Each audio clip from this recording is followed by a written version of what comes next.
Hey, and welcome to the volumes chapter of this course. This is kind of like a pre-class for the Pyro Solver. I just kind of want to go over quickly what volumes are in Unity and how they are represented, what kind of different volumes we have, and a little bit like background to it, because we're going to use a lot of volumes when we do Pyro things, and it's important to know a little bit about them to begin with. So, in example one here, I'm just going to show you guys a couple of different representations of volumes. And kind of like that. So we have a scalar volume here. It basically just takes the bounding box of any input geometries and puts a volume in there. And a volume is, as you can see here, something three-dimensional. It's represented by voxels, or the definition of a volume is voxels. A voxel is like a 3D pixel, kind of. A volume can both have a voxel resolution and a density amount. So both density and voxels come into play when you're working with volumes. We have vector volumes that can have a direction in them, and we can talk more about that later. But the rank of this one is a vector.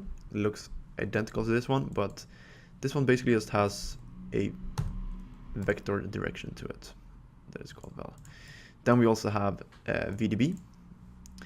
VDB is something developed by, I believe it's Pixar.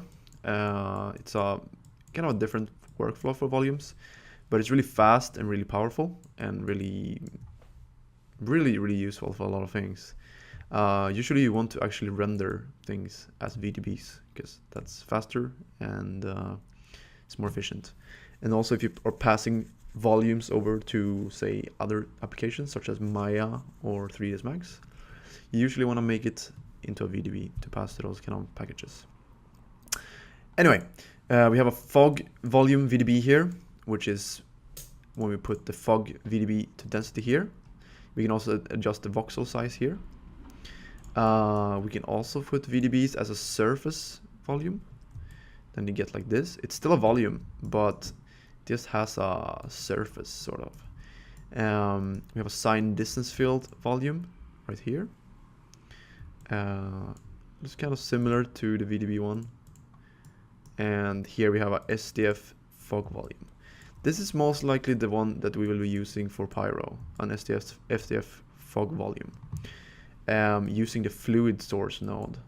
Because in this one you can kind of define the fields and set names and stuff like this easier. I'll talk about more easily more later on, but just as a representation of a couple of different volumes and what they are representing, basically.